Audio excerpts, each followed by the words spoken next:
submissions and that, and they realise that the more that the elbows come away from the body, the more that the hands come away from the body, the more that I don't protect my mat, the easier it is to get submitted. So by default, what happens is everyone starts to get a little bit tighter. So as your BJJ game grows, you're going to find that your submission game will become either really tight, which is a selected group of submissions which you become a specialist at, or they find that you're not getting anywhere near as submissions as what you used to, mainly because everyone's level comes up at the same time and they become defensive. The number one rule of jiu-jitsu is survive. So everyone's going to start to get better, and if they know that you're an armbar specialist, the elbows are going to come in nice and up. If they know you're a choke specialist, they're going to be protected. There's a series of submissions that we're going to use at introduction day, which kind of works for my advantage the more that they defend themselves. So onto your back, please, Chris. It's called a high five Kimura from mount. I coach it to my kids' classes. My kids have huge success with this in tournaments. The number one reason why is most of the kids get the habit where someone's on top, they want to push away. Number two, coaches always say, get your hands in, get your hands in. Either way, it's going to work in my favour. Mount position. How it works is, I want to keep my partner's hands tight. And at no stage am I going to compromise my body by pushing everything off to the side with both hands and having the ability to hip escape and move out the opposite way. So first thing I'd go and do is a high five. So my partner's going to put his right hand up, I'll put my right hand and we just high five. And basically like I'm just going to go half, and that's all we're doing. It's no harder, nothing that. I'm taking away the positions of my legs and my shoulders. So we're on the mount position first of all. So what I do is just high five. It's going to work from here. And you notice that I've still got my frame. So if I go high five and it pushes my armpit, I have the ability to start to upgrade and to move to attack the secondary. I'm not committing both of my hands to the high five. I'm committing one. So hands are in, just really lightly. If you guys got dodgy shoulders, okay, this is going to hurt a lot. So it's one, boom, come in, two. And you're going to find it, like that shoulder's tired, and you're going to see straight away how people start to react on the dodgy shots, and they're going to start to turn the shoulder to protect it. So high five Kimura or high five figure four from out. We're just going one for one. Do about 3 or 4 times on each side, and we can move on. 1, 2, 3. You don't know what happened to Joe Rogan. He got COVID and got over in 3 days. He's getting sued by Spotify and everyone because the comments he made on his podcast that had no scientific basis behind it. So, i.e., you're not allowed to say whatever you want, but you can post it on Facebook. The theory behind it is he preaches to millions of people, and what he says is gospel. Anyway. So from you guys is, I want to know the action. So what I'm doing is, I want to give him a little bit of play space as well, but I want to make it within my terms. So I've already mentioned this is, okay, so if I hit here, the most common thing is people are going to try and turn to rescue. Whether that comes up, I want the ability to be able to move behind. So I make sure I cut the neck and I make sure I cut the body so that the arm's in armbar position. The biggest thing that I see is when people first start doing this is, as they go high five Kimura, as he pushes, people try and step up to the armbar for me. This leg, I can't roll my knee because his weight's on it, and they're going to try this thing where they're going to try and step over here.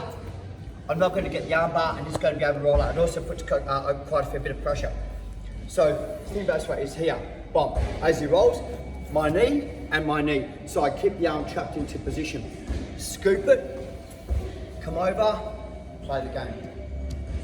So the first reaction is the roll away. Whether the arm comes under my armpit, whether the arm goes away, doesn't make a difference. How do I get my knee up off the ground and the ability to slide underneath the armpit? How do I do that? Not yet. Yeah. Yeah. It does 2 things. Number 1 is I hit the Kimura, I don't want it to move. So as it pushes, where's all my weight? So that allows me to move to position. I've kept the arm in position. I'm scooping from here. I can now scoop if I want to and keep the arm bar super tight so I can keep it behind my armpit as well. One more time.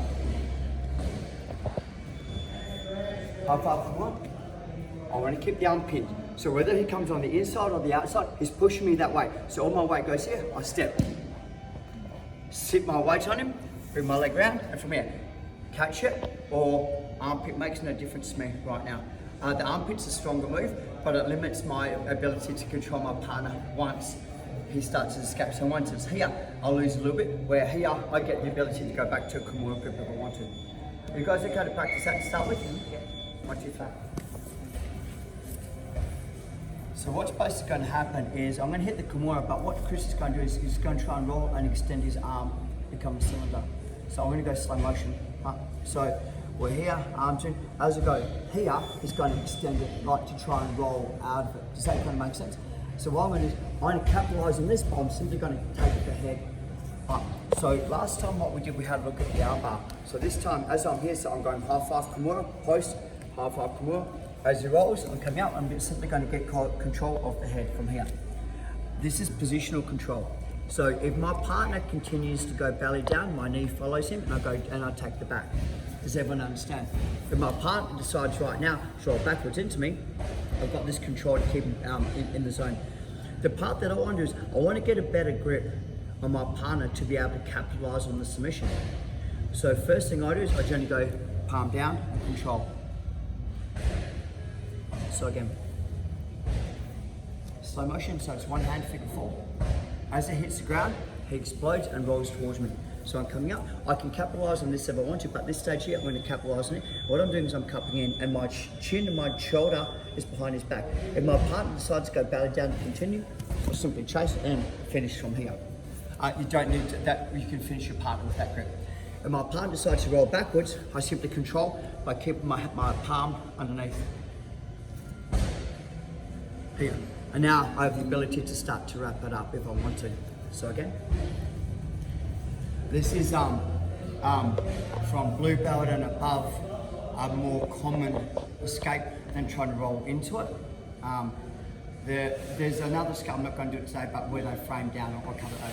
Okay, so it's one hand, Kimura. As I put the hand down, he moves. So whether I'm hunting the arm or not, I'm going to cup nice and deep. What this does, it keeps me attached to my body. This time, sometimes, see, my partner's got a bit more playtime than what I want. So from here, as my partner goes down, belly down, I chase and finish. My partner rolls back to me, cup it up nice and deep. What I try to do is just get the arm wrap. This is ideally where I want. So the control or arm wrap, they're your two choices. How do I decide? If I can't get this hand, I get this arm. If I'm here and he goes on the hand free and tries to hand fight, I'll get it from here. Notice the position. There's pressure forcing my partner this way. Keep grips. This way. Is everyone okay to practice that to start with? Okay. What we're working from is from this position. So it's arm out. So the thing that I have is I've got a very good control on him. But I also understand that because I have the attachment to him, he can manipulate me a little bit. So what I want to do is I kind of want him to give me the submission I want, which is the top Kimura or the key lock. The way they like to do it is to apply a lot of pressure to the neck, so he'll pop his neck and give me what I want. By applying pressure to the neck, it also keeps my partner held into the position.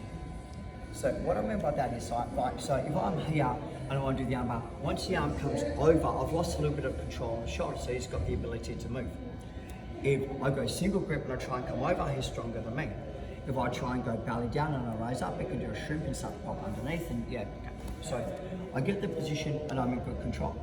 So what I'm going to do from here is I'm going to make him give me what I want. I push both of my hands to the ground as hard as I can and I extend from here. And what I'm doing is I'm walking to come around. So it's taken away his ability to move. And I've got the good control onto the head. So I'll push the hands to the ground. I extend my arms, and it's like a neck crank kind of thing, but I've pushed him back where he wants to be. So this gives me a far better option to be able to start to take my partner belly down with control. So the part that I see when people are here is I can sit backwards and take the back, but it's always better if I can take my partner belly down. So from here, punch the ground, squeeze. So what I'm doing is I'm walking my right elbow in towards me, my left elbow towards his head, and I'm putting this neck crank on. So I'll give him that a little bit of space where he can go, I can, got it. So this is far better for me as far as my control goes and controlling my partner. It's uncomfortable, but I end up in a really good position. How does that feel? Good, got the little... Bony old man arms. Yeah, and it keeps you pinned where I want you to be. Right, so that's the first mechanic. George, can I grab you please? Put you back, just so you can see. On your side face number. So we've got the position where we've taken the attack from the Kimura. I'm going to come back and I'll set this up a little bit different for you guys. I kind of went a little bit too technical on it, so I'll bring it back a little bit. So we have the control. Once again, is the downfall about that is anytime I make the motion, I lose control of his shoulders back. My favourite way of escape is now put my back on the ground. So what I'm going to do instead is, to get this is, I put my weight down and I extend. My right elbow comes in to me. My left elbow goes to his head and it pops. This will come straight down and apply pressure.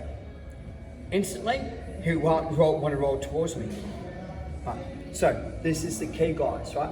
For me, if I'm on cross body mount, which I am, I always try and tap my partner belly down. If I'm on the side control position, I do the same. I'll step and I'll go to my top Kimura. So again, from here. It's all about this. So we're not punching out here, I'm punching it here. I extend. Once I extend, my right elbow comes in, left elbow, and straight away, straight down. No one likes that. Right, now I'm gonna make him react. So I'm just driving my forearm into it as much as I can. I'll take the position that I want with the control. How's that feel? Good. You're forced to go one way. You're forced to go one way. I'll take you back from there and I'll still have the arm out, which means that I've got one hand free to choke you, you've got one hand free, one hand engaged. 1, 2, 3. Volunteer work. See my life through a lens. So, I'm sorry for starting here. I will come back to this and how to get it. Okay. So, to the ground first. And what that does, it rotates the shoulder away from me. Wherever I pull it up, it rotates the shoulder towards me. It gives him far more play. So pushing it down. Number 2, this is, I straighten my arms, which locks him into position. My right elbow turns in and I crank it from here. Once I'm here, think about this way, I'm going to change my grip to here.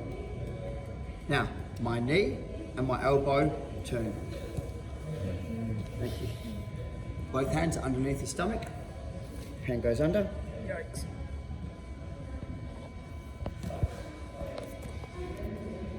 Here. Punch, extend. Turn, turn, turn, turn, turn. Here, control. 1-on-1 grip. Knee goes down, elbow goes down, keep it pinned. Here, close to my head, keep my legs on the inside. Anytime he tries to come up to his knees, I'm kicking. Hand comes under.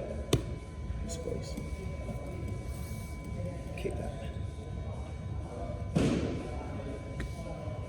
So there's, like I mentioned to you guys, there's a couple of ways that we deal with this. So once we're here, right, and one of the ways that we deal with it is that I expand. So what I'm going to get him to do is, his hand is going to be sticky taped to my hand.